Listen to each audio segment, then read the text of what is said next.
Bom, pessoal, vamos para a nossa aula de implementação aqui então, tá? Só para mostrar aqui para vocês o site do Scilab. Se você digitar lá no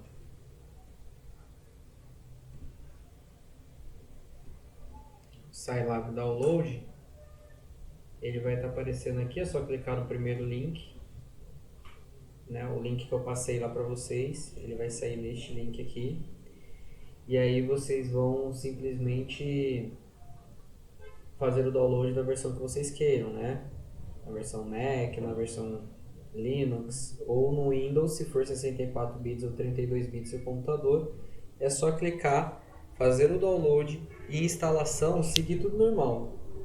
Dá tudo sim lá para tudo que ele vai instalar, tá? Ao instalar, né, ele vai estar instalando então aqui o Scilab, né? Você só clicar aqui no Scilab que ele vai abrir o console e aí ele vai ter esta carinha aqui para vocês, tá? Então esse daqui é o Scilab. Ele é bem parecido com os outros softwares que vocês citaram lá, a parte do Octave, né, que tem o MATLAB, só que ele é uma versão gratuita, né, do MATLAB aí, então ele é bem mais simples. O R também vai funcionar, tudo bacana, tá? A gente só está utilizando para fins aí de um melhoramento aqui dos nossos exercícios, tá? Então esse daqui é o console dele, tá bom? Então aqui é o console, onde eu posso executar, né, ó, A igual a 23, ele vai falar que A é igual a 23, B igual a 10, C igual a A mais B, ele vai dar 33. Então ele vai guardando a variável, não precisa ficar declarando nem nada, tá? Então, por exemplo, se eu quiser montar um vetor aqui, ó, eu vou colocar A igual ao meu vetor 1. Se eu colocar espaço 2, espaço 3 e fechar o vetor, olha o que ele vai fazer. Ele montou um vetor com uma linha e 3 colunas, tá vendo? O espaço, então, eu consigo, abro colchetes e eu posso colocar vírgula também, ó, 1,2, 3. Né? Vou colocar mais um aqui, 4, para você ver. Ele também montou, tá? Se por acaso eu colocar ponto, ele vai considerar como sendo uma casa decimal. Entendeu? Ó. Opa, aqui ele deu um erro. Eu coloquei chave. Olha lá, ele vai considerar como sendo uma casa decimal, tá? Então, casas decimais, ponto. Aqui eu vou dar um comando para limpar a tela, ó, CLC. Ele vai limpar. E tá vendo aqui que ele vai guardando as variáveis?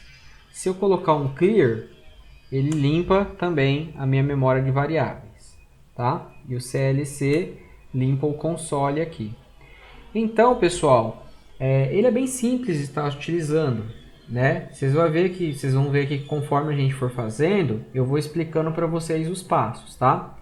Para não desenvolver diretamente aqui e ficar a nossa linha de código aqui, a gente vai desenvolver num TXT, num bloco de notas, e depois pedir para executar ele aqui dentro, tá bom?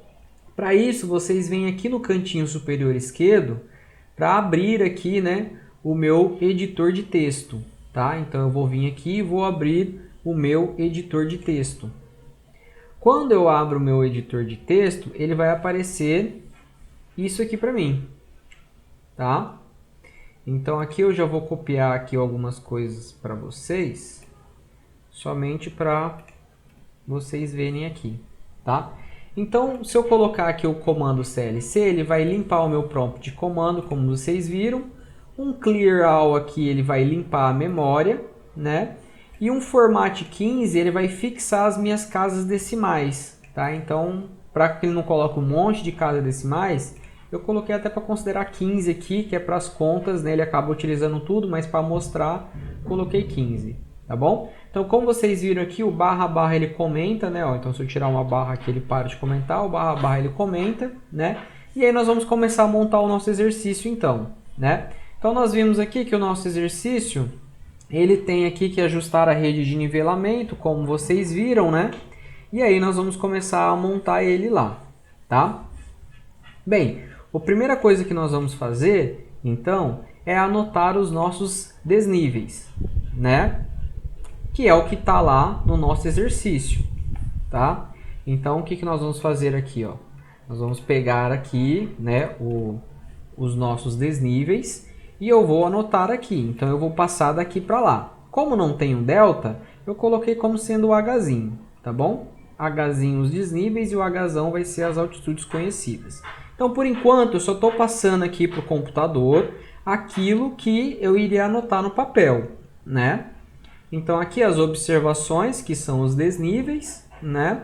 Aqui a altitude do ponto ou desnível 1, desnível 2, desnível 3, desnível 4, desnível 5 e desnível 6, tá bom? Este ponto e vírgula aqui é só para ele não soltar a resposta lá, tá? Quer ver, ó? Para você executar, você pode dar um Ctrl L ou você pode vir aqui, ó, executar e arquivo com eco, tá? Ctrl L, tá bom? Então eu vou dar aqui um Ctrl L e vou ver aqui no meu console, ó. Então ele está executando. Vou tirar o ponto e vírgula aqui do H6 para vocês verem o que acontece, ó. Ó, tirei o ponto e vírgula aqui, ó, e vou executar. Ele roda normal, tá? Só que aí ele mostra a resposta aqui embaixo. E eu não quero que ele faça isso. Eu quero que ele mostre a resposta somente para algumas coisas, tá bom? Então aqui eu tenho, opa, aqui se quiser salvar, né? E aí vamos anotar agora, né, os nossos outros dados. Bom, a primeira coisa que nós vamos fazer então é a anotação das nossas altitudes conhecidas, né? Porque nós já anotamos os desníveis, vamos fazer a anotação agora das altitudes conhecidas. Então eu tenho o H de A, o H de B, o H de F e o H de G, né? Com as minhas altitudes conhecidas aqui. A altitude conhecida do ponto A, do ponto B, do ponto F e do ponto G, tá? E aí agora sim a gente vai começar os nossos exercícios conforme pede, né? Aqui. E a gente vai executando. Então, a primeira coisa que a gente vai fazer é calcular o número de equações e o número de observações. Então, eu vou colocar lá que n ele é igual a quantas observações eu tenho? 6, certo? Então, eu guardo ele aqui. O próximo passo, então, é eu colocar aqui um número de parâmetros, né? Então, aqui eu tenho um número de observações e eu quero também o número de parâmetros, que é o número, então, do que eu quero calcular, né? E além do número de parâmetros, eu também vou querer os meus graus de liberdade já.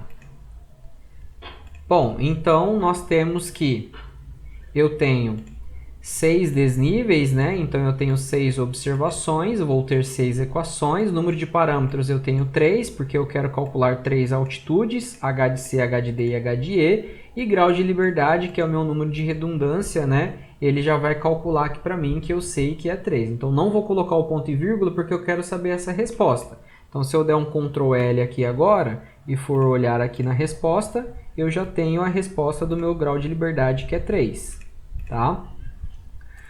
Bom, seguindo o exercício, nós vimos que depois de calcular o número de equações e o número de parâmetros, né, e o grau de redundância, que é o grau de liberdade, a gente vai ter que montar as nossas equações de observações. Lembrando que a gente não vai conseguir montar isso daqui de forma de deixar isso daqui lá no software, porque senão ia dar um erro, né? Então a gente vai deixar comentado apenas lá, para que a gente possa estar seguindo o nosso exercício. Bom, então como o próximo passo aqui é as nossas equações, através do nosso modelo matemático do paramétrico, que é LA igual a F de XA, né? A gente pode escrever as equações, que o H de 1 é igual a H de C menos H de A, o H de 2 é H de C menos H de B, só passando aqui para dentro mesmo, né? Depois disso daqui, eu sei que eu tenho que reescrever o meu vetor XA e o vetor LB, né? Então, como que a gente pode fazer isso aqui dentro? Bom, novamente, somente reescrevendo ele aqui, porque isso daqui ainda não foi calculado, né? Então, eu tenho que deixar aqui comentado. Então, colocamos o nosso vetor XA e agora vamos escrever o nosso vetor LB, né? O nosso vetor LB é o vetor das observações. Lembra que ele tem que ser 6 linhas por uma 6 linhas por uma coluna. Então eu tenho que colocar o H de 1 e eu tenho que colocar o ponto e vírgula, porque o ponto e vírgula ele equivale à separação da linha por coluna. Quer ver? Se eu for executar esse daqui agora, ele vai montar o meu vetor, ó. Tá vendo? Ele montou o meu vetor aqui, ó. Se no lugar do ponto e vírgula eu tivesse colocado vírgulas, ele ia fazer uma única linha por 6 colunas. E aí vai estar errado, tá vendo? Uma única linha por 6 colunas. Esse vetor ele é n por 1. Então, ele tem que ser separado por ponto e vírgula aqui dentro e entre colchetes para ele ser reconhecido como um vetor, né? Então, já escrevi ele aqui e o nosso próximo passo é montar a matriz A. Essa matriz A, a gente não vai fazer as derivadas lá dentro, tá? Então, porque ele consegue fazer as derivadas, mas aí já seria bem mais complicado o código. Então, a gente vai fazer isso na mão, né? E aí, depois que fez esse cálculo aqui na mão, aí eu passo lá para dentro do software, tá? Aí eu vou colocar a minha matriz aqui dentro. Então, a minha matriz aqui, né? Minha matriz A, ela vai ser, ó, a primeira linha vai ser 1, 0, 0. Então, vocês podem ver que aqui tem um espaço, ó, para separar. 1, 0, 0. Segunda linha, aí eu coloco ponto e vírgula para ele pular de linha, 1, 0, 0. Então, se eu for montar aqui isso daqui e executar aqui no código, ele vai conseguir executar aqui, ó, tá?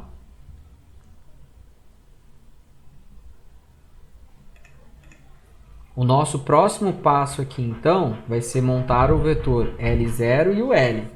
Aqui, como a gente já declarou o H de A e o H de B, o H de F e o H de G, eu posso colocar esses valores direto lá que ele já vai reconhecer. Não preciso colocar o valor de H de A, porque eu já declarei ele lá, tá? Então, eu posso colocar ele aqui direto já. Então, aqui ó, eu posso colocar o valor direto dele, né? Então, o L0 vai ser igual a menos H de A na primeira linha, menos H de B na segunda linha, 0, 0, H de F e H de G na segunda linha. Então, é o vetor dos parâmetros conhecido em relação às minhas equações, tá? Aqui em cima eu já declarei ele, ó, então eu tenho que pegar esse valor exatamente igual, tá? E aí depois eu vou fazer o L é igual ao L0 menos o LB. O LB eu já declarei ele aqui em cima e o L0 eu já declarei ele aqui embaixo, né? Então, se eu for executar o meu código aqui, ó, ele já sai de forma direta aqui para mim já, ó. Tá? Então, eu já posso comparar aqui o primeiro valor, ó, menos 995,997, menos 995,997, tá? Então, ele está fazendo aqui de forma correta, beleza? Depois disso daqui, nós vamos fazer o quê? Fazer a parte mais fácil agora no código, que no papel iria ser muito complicado, muito complexo, muito difícil, né? Porque aí teria que inverter essa 3×3, iria ter que multiplicar pela identidade para você fazer, ou pelos coeficientes. Ia demorar muito para a gente fazer isso daqui na mão, né? Lá na graduação a gente faz na mão, mas aqui não precisa. Então o que a gente vai fazer? Nós vamos pegar e nós vamos montar isso daqui, ó. Tá? Não vamos reescrever, nós vamos montar a fórmula, né, das nossas matrizes normais. Bem, então só colocando que aqui ela é ATPA, né, e o outro ATPL. Então como que nós vamos fazer aqui, ó? O P vale 1, né? No caso aqui ele é a identidade, né, aqui no caso aqui pode apagar. Aqui o P vale 1, então eu vou colocar aqui, ó, ATPA. A parte fácil desse software, ele é o seguinte: se eu quiser ver a minha matriz A, ele vai mostrar aqui para mim. Se eu quiser ver ela transposta, é só eu colocar esse apóstrofo aqui em cima dele, que aí ela já vai transpor, tá vendo? Então a A e a transposta dela. Então aqui, ó, nós temos ATPA, então a transposta aqui, ó, vezes a P, que é 1 mesmo, que a gente declarou ela aqui, vezes a, né? Então fica ATPA. O U aqui, ó, vai ser o ATPL. O L a gente já tem, né? O transposto aqui a gente já tem, então se a gente for calcular ele aqui, dá um Ctrl L, aqui ele já vai sair a resposta, ó, do N e do U já com as multiplicações. Bom, segundo então aqui a nossa sequência, agora a gente vai calcular as nossas altitudes ajustadas, né? Que é n menos 1 de u vezes u. Então eu vou calcular agora as altitudes. E é agora que vem o pulo do gato. Eu falei que o xa ele vai ser igual a menos n vezes u. Não, é a inversa de n, né? Então, como que eu faço a inversa de uma matriz aqui? É simples. É simplesmente eu colocar esse parâmetro inv aqui, ó. Então, eu só estou jogando ela para uma nova variável, mas eu poderia colocar direto aqui, ó. Menos inv de n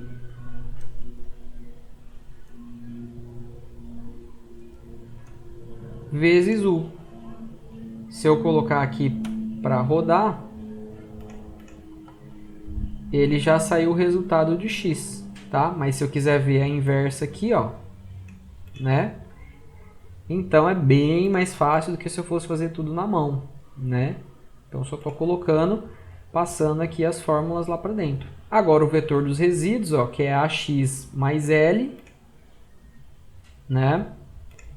Então o vetor dos resíduos, que é ax mais l, se eu for executar ele aqui, Ctrl L, ele já vai aparecer aqui para mim os resíduos. O sigma a posteriori, só lembrando aqui que o sigma a posteriori, ele vai ser a transposta de t de v vezes o peso vezes o v dividido por n menos u, né? Então eu vou ter aqui, ó, vt vezes o p vezes o v dividido por n menos u. Eu poderia colocar dividido por r também, né? Porque aqui eu fiz r é igual a n menos u, né? E aí eu executo aqui para ver o meu sigma posteriori. Meu sigma posteriori deu bem próximo a zero, significa que meu ajustamento ele está bom, né? E aí eu faço a MVC das altitudes, que aí é simplesmente eu chegar aqui e multiplicar a inversa de n pelo sigma posteriori, né? Que aí ele vai ter aqui então o meu sigma posteriori, tá? E também o vetor LA ajustado, né? Então se eu executar aqui agora eu tenho todas as respostas do meu código, né? Eu vou ter ao final o meu xa, que é as minhas altitudes dos meus pontos, os resíduos, né, que é o tanto que eu estou errando em cada observação. Aqui eu vou ter o desvio padrão, no caso a variância de C, de D e de E, né, e as covariâncias deles. E aqui as minhas observações ajustadas. Se eu quiser fazer a contraprova para ver se está correto, né, é simplesmente agora eu pegar aqui, ó, o H de C original, que vai ser o H de C com ajustado, né? Então ele vai pegar o H de A mais o primeiro elemento do vetor de LA, né? O LA que eu acabei de calcular aqui. O H de C, que vai ser o H de A mais o meu LB, que é a minha observação sem estar ajustada, para eu ver a diferença entre eles, né? Aqui, se eu quiser, por exemplo, pegar aqui o primeiro elemento, 1 da minha MVC e tirar a raiz quadrada, que é o SRQ, eu vou ter o desvio padrão dele, tá? Então, executando aqui, ó, vocês podem ver que deu 996.00575, né? E antes ele tinha dado 995.997, né? Então, essa daqui, ele bate com a ajustada, né? Ó, esse daqui, ele bate com a nossa ajustada, ó. Tá? E aí o desvio padrão seria esse daqui, né?